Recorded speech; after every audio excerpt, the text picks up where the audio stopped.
செல்லா நம் வீட்டுக்கு வானவில்ல கரைச்சு நல்லாவே வண்ணம் அடிப்போம்.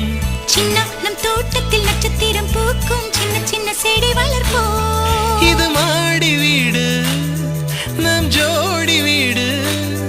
அட கோயில் கொஞ்சம் போர் அடித்தால் தெய்வம் வந்து வாழும் வீடு.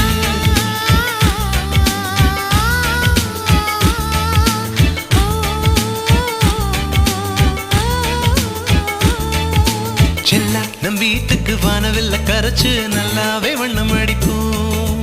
சின்ன நம் தோட்டத்தில் நட்சத்திரம் பூக்கும் சின்ன சின்ன செடி வளர்ப்போம். இது